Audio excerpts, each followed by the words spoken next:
Ha! Hai! Ha! Ha! Ha! Rojo cara sewu objek pariwisata Ratan sawah manuetan bisa sono papan kang indah uga kang nyenengake sing padha teko mesti seneng atine dina minggu pranyatake kang saja Saka kutha uga desa lan desa wisatawan akeh sing padha kepranan anyata grojogan sewu indah tenanan Kalau kae akate elan manuke angawe-awe saja seneng atine mlompat ing dhuwur wit-witan mare samune njaluk pakan jaluk kae banyune terjun sapa waro atine mesti ternyo ati cuwa prasasat anopo topo ati loro prasasat antuk usaha Grojogan sewu objek pariwisata Ratan sawah manuetan bisa sono papan kang indah uga kang nyenengake sing padha teko mesti seneng atine dina minggu akeh kang sonjo Saka kutha uga desa lan desa wisatawan akeh sing padha kepranan nyata grojogan sewu indah tenanan Kalau kae manuke elan manuke angawe-awe saja seneng atine mlompat ing dhuwur wit-witan mare samune njaluk pakan jaluk kae banyune terjun sapa waro atine mesti ternyo ati cuwa prasasat anopo topo ati loro prasasat antuk usaha Grojogan sewu objek pariwisata Ratan sawah manuetan bisa sono papan kang indah uga kang nyenengake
kalau kae banyune terjun sapa weruh atine mesti ternyut ati juwa bersasatan kotombong ati lara bersasatan kok usada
Sesuk-esuk aku mandang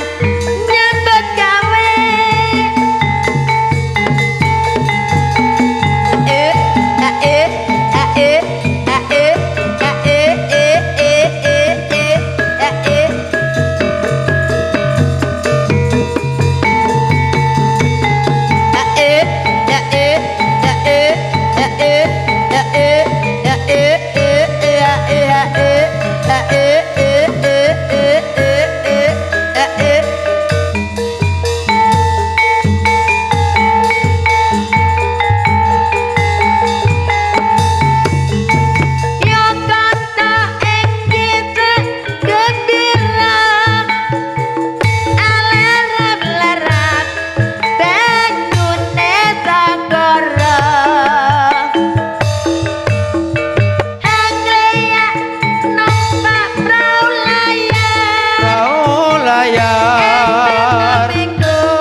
banyu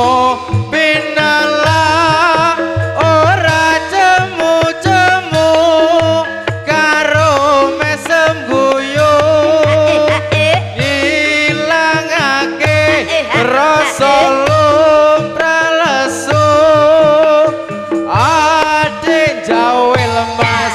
jebol wis sore kuwi tega lopo katon ngawi-awi brayogane becik bali wae dene sesuk-esuk tumandang nyambut gawe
coba